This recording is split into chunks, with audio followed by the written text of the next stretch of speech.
welcome to my podcast. This is a podcast where I bring you inspirational stories on business and mindset to help you courageously and confidently achieve success beyond anything that you dream possible. I'm your host, Michelle Quay. I'm a visibility confidence coach and the founder of Elevate Life Coaching. Let's just say that I know a few things about overcoming seemingly impossible obstacles in life and in business. My goal is to get you out there in your world so that you can stop playing small. Welcome to the show.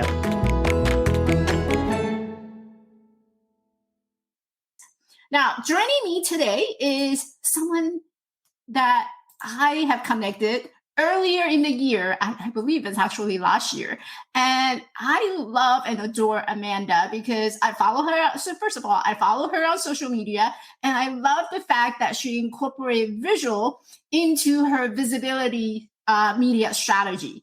And let's face it, there's been a lot of changes on social media lately. And I truly believe that in order to get your business visible, you need to incorporate a number of different strategies to capture the heart of your audience. So here's Amanda. Amanda Goff is the owner and head visual ninja with Silver Key Media. She specializes in helping business owners unstuck their brand story and tell the story visually through images and video. Amanda brings to the table her experience as an actor, director, filmmaker, designer, and 13 years in marketing. Amanda strongly believes in the power of collaboration to make things happen and bring to the table her experience. So, ladies and gentlemen, if you're watching this on LinkedIn, gentlemen, please join me with a warm welcome, my guest, Amanda. Hello. Hi, Amanda. Hello. How are you? For you to be here. Yes, thank you. That was a lovely welcome and introduction. I'm so excited to be here. I've been following you on social media, and when I first connected with you, I remember going onto your website, which is silverkeymedia.com, and I noticed that there's a lot of picture, and I believe that picture says 1,000 words. Like there's a lot of us who's out there, we're really looking for the picture. It's easy, it's fast, and if your picture can capture my heart, I have more interest in wanting to read up more about it. So I would love to hear, how did you get into the industry? Yeah, so really, I have had a camera in my hand since I was fairly small. I grew up as really blessed that my parents were really supportive of the creative arts. I was a dancer and I was in theater as well. So kind of visual storytelling has always been kind of part of my life. But I loved photography because, capturing that moment in time and, that love of photography when I was in middle school and high school led to videography and filmmaking. So my friends and I would just make strange short film things and, do strange and fun photo sessions. And I went to school. I actually got a degree in broadcast communications and theater. And in that, I got exposed to kind of the journalistic and marketing side of the whole industry. And I graduated. We actually moved. We were in Denver at the time. We moved. We were originally from the Pacific Northwest, so we moved back out to the Pacific Northwest, and we're in Vancouver, Washington, so just above Portland, Oregon. And I didn't have any connections in the film industry or the TV industry, so I went to work in marketing and I've worked for several small businesses across the board in different industries. So everywhere from real estate, concert promotion. I worked for a medical company that did whole body donation. That's a whole interesting topic in itself. And I always was bringing that visual storytelling and kind of got a chance to grow up with social media. because social media was a baby when I first started, and it's grown fast, so it's really grown in the last 15, 20 years. And that visual storytelling has been an asset. So it's kind of taking both loves of my world and being able to blend them together has been really cool. It sounds like marketing is something that you just stumble upon right by accident. So I'm curious though, because the visual storytelling, it came up a couple of times. What is the visual storytelling? Yeah. So how I define visual storytelling, and it's one of the things actually I work with my clients on, is everyone has a story. There's a story to your business. There's a story to a product or a campaign. There's a story and a message. And so, of course, we can write that down and we can refine that. But however, there is a visual representation. You can translate that visually, and it actually captures people's attention so much more quickly. Then they'll stop and actually read. And we're in that churn at this point where that's what's going to capture people's attention, is that image, that video, those graphics. Then they stop and pay attention. And so visual storytelling is a way of taking that message and you say, how can I best represent the color, the text, that if you're using like a graphic with, a small amount of text, what can I do in the video that would, embody or represent the message? And so to me, that's what visual storytelling really is. And there's a lot of psychology behind it in some ways, but really it's just figuring out the authentic way to capture that message and that story.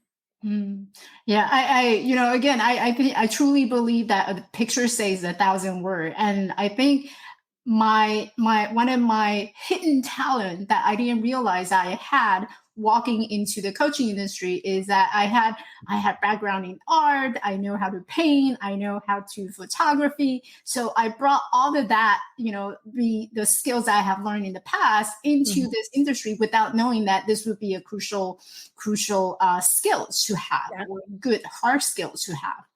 So let's talk about a little bit about the trend that's happening right now, because I'm paying attention to what's going on social media, on Facebook, LinkedIn, Twitter, right, Instagram Reels, and all these video type of platform as the social media platform going into using more of the video format.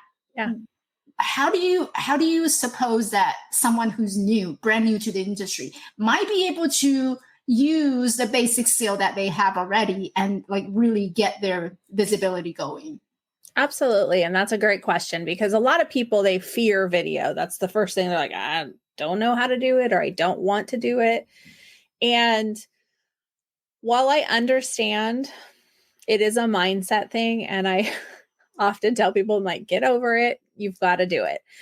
However, for someone who's just starting out and maybe isn't want to step in front of the camera directly just yet, or they don't want to do a live, there are several ways that you can utilize your phone, because they have amazing cameras in them now, that you can utilize that and capture video of your day, capture video of a product or maybe your process.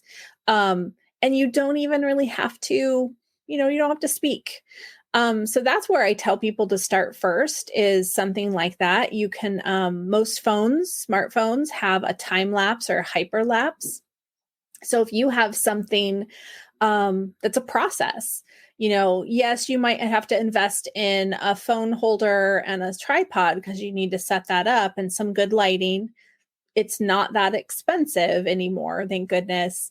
Or just use natural light and, show that process. And you would be really surprised how fascinated your audience is by that process. You think it's boring or it's just basic, but it's behind the scenes. Like, for example, I have a friend who owns a costume shop here in my town, and she changes her window out every month or sometimes twice a month, depending on the holidays and such. So I said, oh my gosh, you're missing out. I said, I gave her, I was like, lent her stuff. I'm like, capture this and see what happens. And so she set it up, and she had so many hits and comments on just a background, behind the scenes, time lapse of her changing out her window, because people are like, oh my gosh, that's so awesome. That's so interesting. So that's one way. And another way is if you have a program like Canva or something like that, that's another way you can create small videos and edit within a fairly easy, user-friendly program to create something that you can add a little music to, whether you've recorded the video of you just chatting a little bit or giving a message. And then, of course, ultimately going live. It does feed the algorithm. Live is something that helps feed the algorithm, whether it's live on Facebook, live on YouTube, whatever it is, it's going to feed the algorithm, and it's going to bring you more visibility because you're giving the platform what it wants. Yeah. You're using a lot of feature that's already implemented and designed. Yeah. And each platform, they want you to create content on their platform so they can retain all these visitors and traffic onto their platform. Yep. You're helping them, they help you. Yes. So work with the algorithm, not against it. Yeah, absolutely. I love everything that you have just shared, because it would never occur to me. One of the things that I've noticed for myself is a lot of time I would take a video of my cat, Toby. And I often joke about this because my cat, Toby, gets more like and comment than I do. And I felt pretty hurt by that. Like, my cat gets more comment than like. That's okay. Leverage that. It's with like little kids and animals, people love it. So, have a mascot. If you've got, a furry coworker in your home office, leverage that because people love it. Yeah, I think what we all appreciate as general public is that I love to watch video where someone is just being raw and authentic. They don't have a whole lot of things going on. There's no pretty embellishment. I just want to hear and watch that person. I can spend hours in watching a behind the scene versus someone who has like the whole program developed and well written and well produced, ready to go. Because it really makes you stand out. Absolutely. Yeah. And that brings up a really good point, is that so many people stress out, oh, it's live, I'm going to make a mistake. Or even if you're recording a video for, you don't want to go live, that's fine. You can pre-record it and utilize it. And they just feel so frustrated or worried, it's going to, they flub. Well, you know what? Perfect is not what people want. And done is better than perfect. And I challenge you, while I don't watch a lot of TV, but every once in a while I'll tune into like the local news, watch a newscast. They make mistakes. They have to correct themselves. They misstep a word. They're not perfect in their delivery, and they're being paid big money to be broadcasting the news. So if they can have some wiggle room, so can we. And people want to see that you're human and they want to relate to you. So if you get over that perfection, level of perfection, really it comes down to, especially with video, being seen. So making sure you have some light, you're not in the dark or it's, all shadowy, and that you're heard. The other thing I always just tell people is, investing in either a webcam that's good quality so that you can have it on, set up, or a phone stand and a tripod, or phone holder and a tripod so you can talk. I talk with my hands, so I do not do well with holding the camera. It'd make people nauseous, I'm sure. Right. Yeah, that's one of the things I would just totally skip. If it's too rocking or too shaky, I would much rather skip the video than just sitting down and really spend my time watching it and listening and learning it. Yes. I think as now we're talking about, like video, what is like the best visual format that we can use in our marketing strategy? To be honest, yes, video is top just because it is so engaging. But to start, when you're starting out, the best visual to use to market your business and to get visible is the one you will do consistently. Because if you are too afraid, or you're getting used to something and you are not doing it consistently, that will actually hurt you more than, putting out something that, you deem imperfect. So I always tell my clients, and I tell those that I, talk with either in workshops, that, creating a plan for visibility is the start. What will you consistently do? And I actually have people, you can do it on a piece of paper or a Word document or something, and you create 3 columns and you go, okay, what do I love to do? What am I likely you're already doing those things?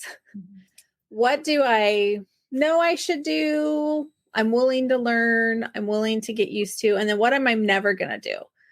The never going to do, you kind of have to assess, because often people say video. So I would say, move that to the I know I should do.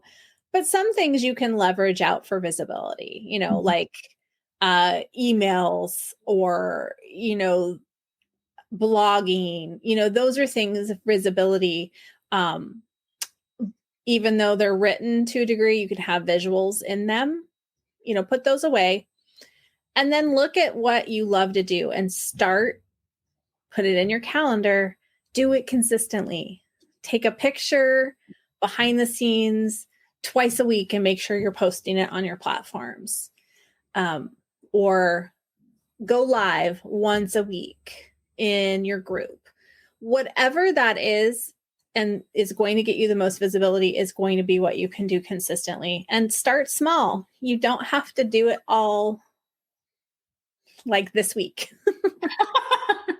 Like, have a plan and say, okay, in 3 months, I'm going to add this. And in 6 months, I'm going to add this. Visibility marketing is not a quick fix. It's not a big pill that's just going to solve everything. It takes time. It takes consistency. And it takes just being willing to show up and be there in your business. I completely agree. And I get, as you're talking about it, I keep hearing some of my clients, I don't want to do video. I don't know how to do video. Video is not my thing. I don't want to be on camera. I don't know how to speak. Right. No. And then, I have those clients who come around and say, well, I love how you're being everywhere. And right. So that's also not a great strategy when you're first starting out. You don't want to be everywhere, because then just imagine the amount of content and work that you have to put in to be everywhere. So. Well, and I think too, people don't realize that a lot of people who are everywhere, often sometimes they're doing all the things. But the people who are working smarter, not harder, like with this podcast, Michelle, you are live in your group, but you're going to put it other places. It's not just the one place. And that's working smart, because that's a piece of content that someone's going to see maybe on LinkedIn that wouldn't see it on Facebook, or someone will see it on YouTube or wherever it gets posted next. And so you're repurposing and taking that one piece you've put time and effort into and putting it other places and sharing it. And then people think you're everywhere, but you're not. It's really deceiving, but I love the technology nowadays, right? Because it allows us to use the technology to be able to stream and show up in different places. I'm still sitting here, but I can be showing up in 3 different places. So I love the fact that we're using technology for us and rather than using it against us. Yes, absolutely.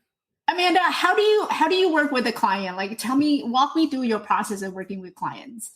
Yeah, absolutely. So I have 2 ways that I'm working with clients at this point, with brand foundation and brand strategy.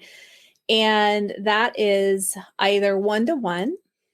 I have a handful of clients that are, and the length of time kind of depends on what they're needing at the time. If it's kind of getting their strategy in place and their story down on paper so that it's, in one place, that doesn't take all that long. And if it's more of consistently trying to get more that accountability piece, that could be a little bit longer. And then I also have, right now I'm wrapping up a group mastermind program. And that's going to wrap up in June, and I'll be relaunching that. I've decided in August, because I don't want to try and be in summer at all to the most part. So at the end of August, I'll be relaunching that mastermind again. And that's just a way to not only utilize the video courses that I have, but also work collaboratively. I love group masterminds. I love the group dynamic because I feel like there is so much that everyone can help each other with, that ideas and that conversation that happens. So those are kind of the 2 ways that I'm really working with clients right now. And you have all the information on your website, correct? I do. My website is being moved to a different platform. So if you are watching this and you're not finding that, please feel free. You can email me at amanda@silverkeysmedia.com, but it should be on my website. So I will make sure to include your email just in case, someone needs to looking for that information. They have much more easier way to reach out to you. Yeah. And they can also find you on social media, right? Obviously, you're on all the social media. Yeah. Yeah. I primarily hang out in Facebook, Instagram, and LinkedIn. And I have a private group. It's free. It's just private to keep the riffraff out. If you just look and search for @Visual Vibe Society, you can find me there as well. And I am branching a little bit into TikTok, but we'll see. So that's just more a fun experiment. So speaking of all these videos that we're going to be making, like, what are some of your awesome secret sauce that you might be able to share with us? Absolutely. So first and foremost, it doesn't matter. Excuse me. It doesn't matter where in your house, just finding a space that you can set up is ideal, because you'll feel comfortable. So now I am lucky I have an office. Previously, as of beginning of last year, my office was out in our living room area. And so I had to find little spots in my house I could shut the door and be quiet and just have that concentration space.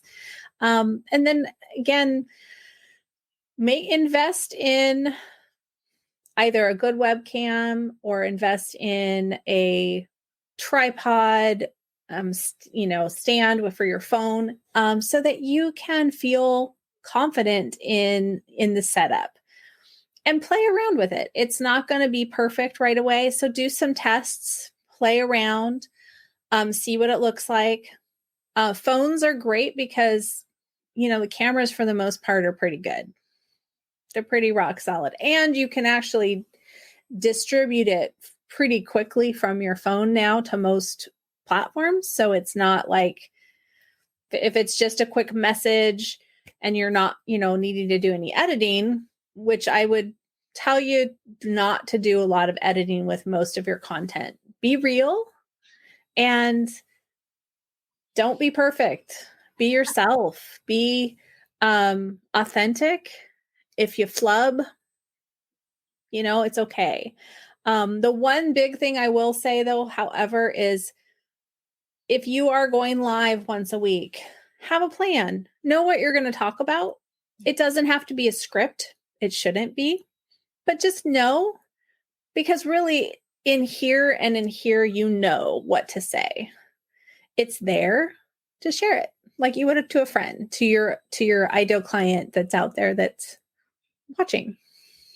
Or have a live podcast like I do. And I don't do editing because I call this lazy way of content marketing because I don't want to go through the editing portion of it. So that's just make it easy for myself and for you as well.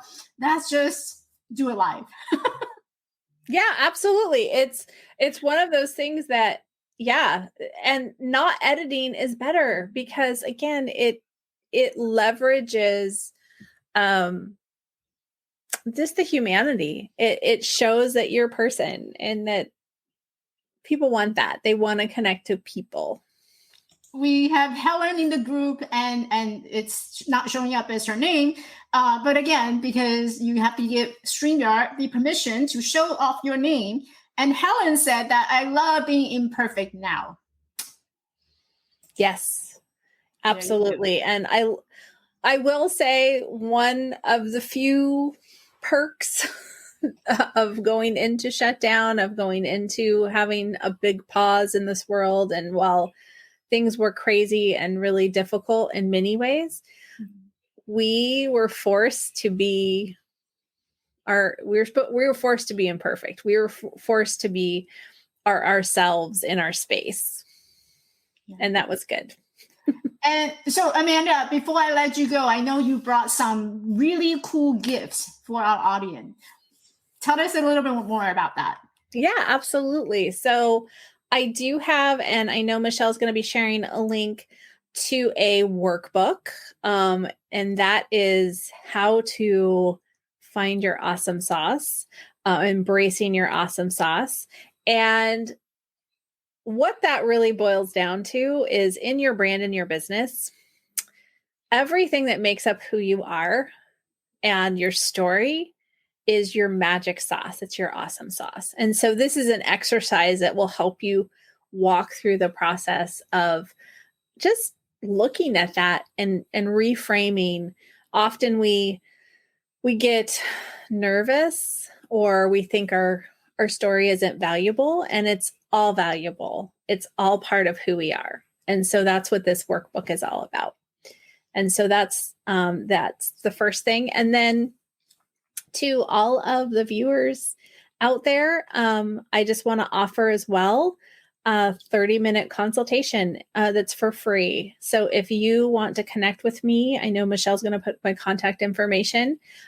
Just mention you saw me on this podcast and we'll set up a consultation, and I'd be happy to just hear about what you do as well as help you with a sticking point that you might have in your visibility plan or in figuring out a process that will help just leverage you further in your brand and your business.